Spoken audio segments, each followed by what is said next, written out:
He's in Westminster for us this afternoon. This is going to have significant political ramifications, John.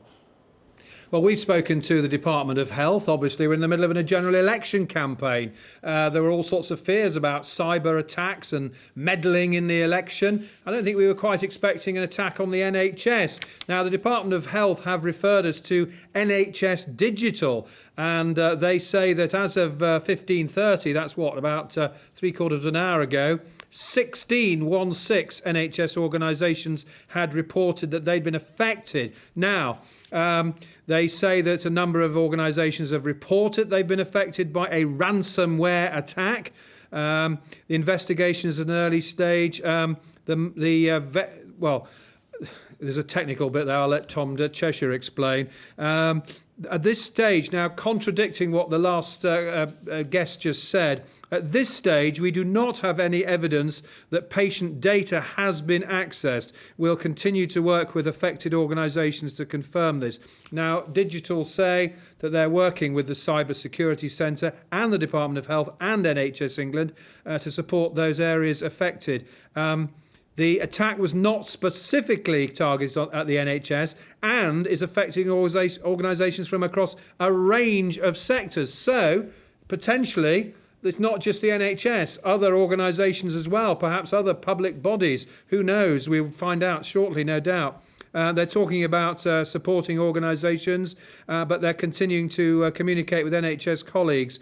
So the key points there, really, 16 NHS organisations, but they're saying, contrary to speculation, they don't have evidence that patient data has been accessed. No doubt we will hear from, perhaps hear from Jeremy Hunt, the Health Secretary, or other ministers, but bear in mind, the Whitehall is, I wouldn't say it's shut down, but Whitehall, of course, is, they're in purdah, there's an election on, politicians are not around, ministers are not around, and it does seem to be that it's officials at NHS Digital who are dealing with this at the moment. OK, John, many thanks indeed. Well, let's run through what we know so far in terms of which hospitals have been affected. Derbyshire Community Health Trust tweeted this: "We are aware of a major IT secure system attack. All IT systems have been temporarily shut down. More information will be available shortly." Blackpool Hospital said, "We apologise, but we are having issues with our computer systems.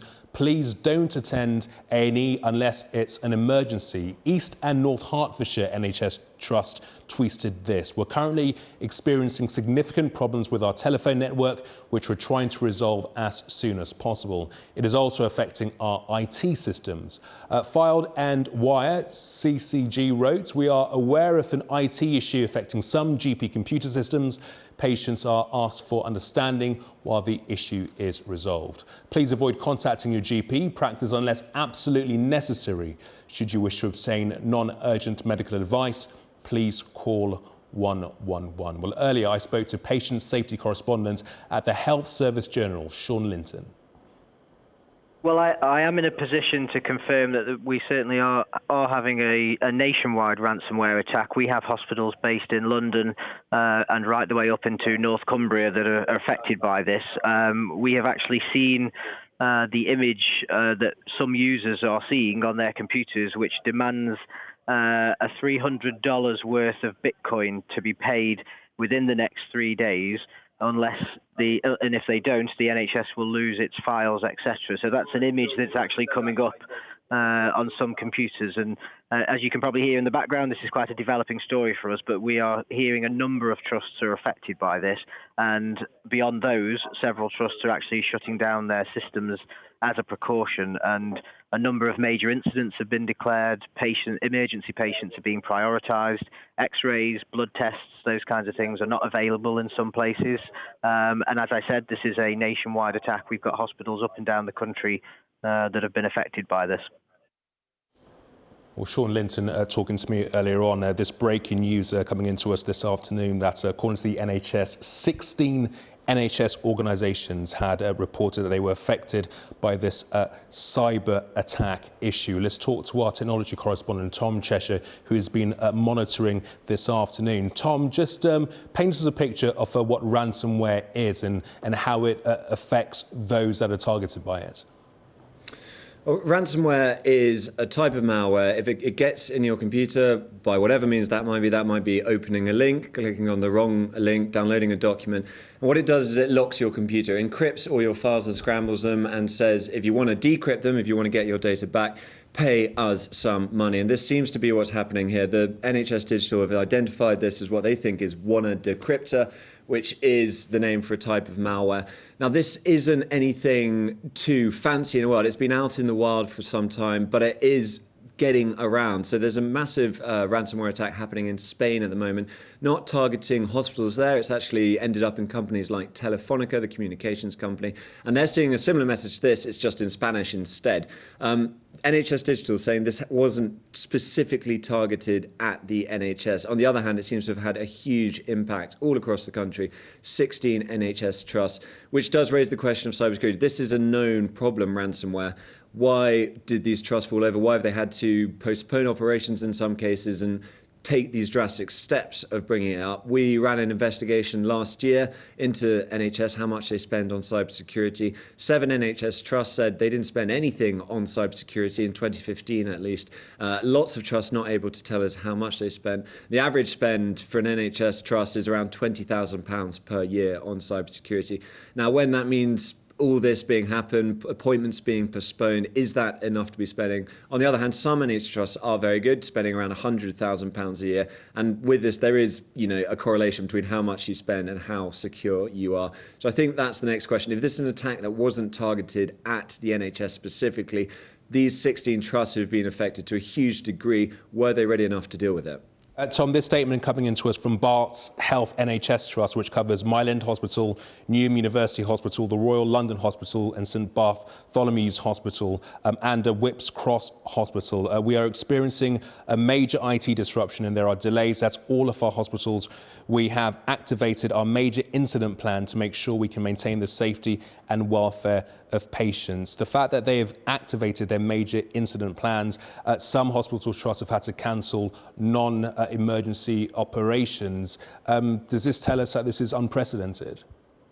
Yeah, I think the scale of this certainly is. We have seen hospitals knocked over in the past by ransomware. You mentioned Barts. Actually, Barts in January was hit by a cyber attack, which had a big effect. We've seen other hospitals around the country, but it's always been on a piecemeal basis, one by one. What's different about this is the sheer scale of it. Barts is the largest healthcare organisation, the NHS in the UK, and that's been taken down. So that's the big worry here, is just how far it's gone. But again, we've had 16 trusts. Sources of the National Cybersecurity Centre, they're working right now to try and ascertain what the impact is. NHS Digital saying no patient data has been accessed, which, if it's true, would be a good thing. This looks like it's a smash and grab run recently. Basically, hackers trying to make a quick buck by shutting down these systems, giving them 3 days to pay the Bitcoin, $300, or however much each trust is being ransomed for. So this isn't something that, when we think of those big hacking stories, you might remember Sony being hacked by North Korea, TV5 Monde, the French TV station, being taken off air. Those are very deliberate, targeted attacks which took months of work to make happen. This isn't like this. This is just seeing how far you can get it. This ransomware spreads by itself, looking for weaknesses wherever it's open. Because there are so many people working in the NHS, such a huge organisation, it only takes one person to click a link to open that email, and suddenly you've got a problem. The real question for trusts is, okay, hacking is a part of life. Every organisation at this stage is going to be hacked. It's how you deal with it, how quickly you can get your backups online. So when you hear reports about some hospitals going back to pen and paper in the meantime while they try and deal with this problem, well, that's fairly worrying. In 2017, every hospital, every NHS trust should have a plan for this sort of attack.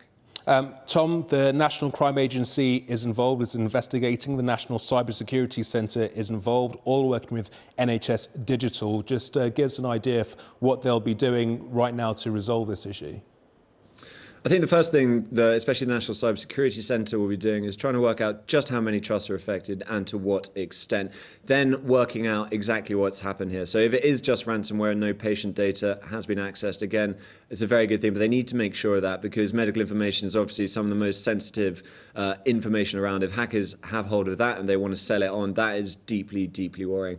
But what they'll be trying to do now as well is find out where this attack has come from. So in recent years, hacking, it used to be a lot more of so it's still a Wild West as you're seeing today, but in terms of going after people who have hacked, the National Crime Agency sort of working, they've brought a lot of hackers to justice by going at them. So this is a criminal act, obviously taking these systems down and demanding a ransom. It's unlikely to have originated in the UK. But that doesn't mean they can't trace a way back, find whoever's responsible and come after them through international jurisdictions. OK, Tom, many thanks indeed. I'll leave you to continue monitoring the events of this afternoon. Well, I'm joined now by Professor Aiwas Rashid, who specialises in cybersecurity at Lancaster University. Many thanks indeed for joining us on the line. Your reaction to the news this afternoon, the breaking news this afternoon that a number of hospital trusts in England have been affected by this ransomware.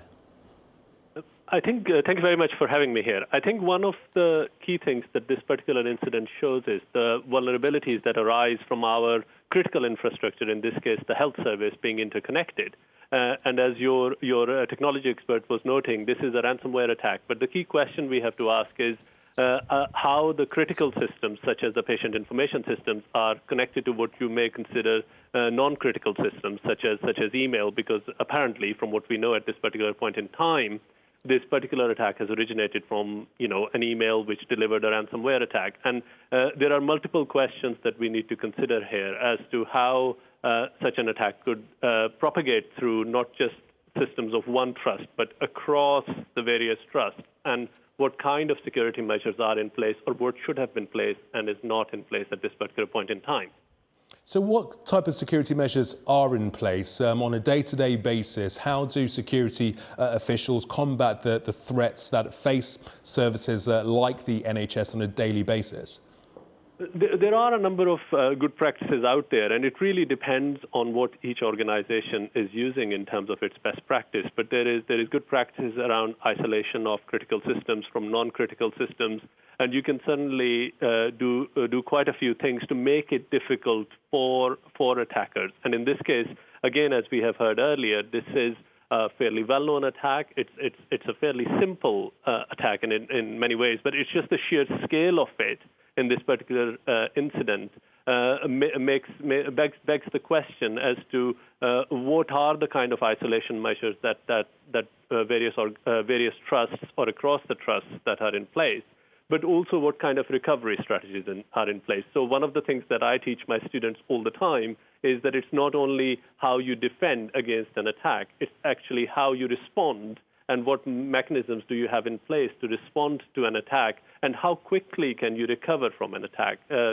Without a doubt, the health service is a very, very critical part of our society. And when a cyber attack can disrupt it on such a scale, then we really need to take a look at what kind of system architectures do we have in place, and how and why such an attack can propagate so quickly and so widely. It does reiterate to us how what is apparently a simple attack can cause so much problems, so much disruption for all of us in our daily lives. Yes, absolutely. And I think one of the key issues that comes from cyber attacks is we always worry about data being compromised, and that's a big concern. We don't know at this particular point in time if the data has been compromised or not, or is it just that it has been locked away to make a quick buck, so to speak. However, equally, it also compromises the public's trust in critical systems. And in this case, people will have concerns about their data. People would have concerns about their health, about treatment, seeking urgent treatment, and so on. And from what we know already at this point in time, for example, some GP surgeries and other healthcare organizations have actually isolated themselves from the NHS trust networks in order to protect themselves. And while it may sound like an extreme measure, actually isolating yourself in the case of an unfolding attack is a rudimentary, but actually a very good measure, because that at least means that the attack can't propagate to your system. But there are good practices that can be followed in ensuring that such an attack doesn't propagate in the first instance, because you, as a very basic measure, you should have an isolation between what I would deem a non-critical system, such as an email system, and critical systems such as patient information systems, which hold really important data. OK, Professor Rashid, many thanks indeed. We just want to show these live pictures coming into us here at Sky Centre for St Bart's Hospital.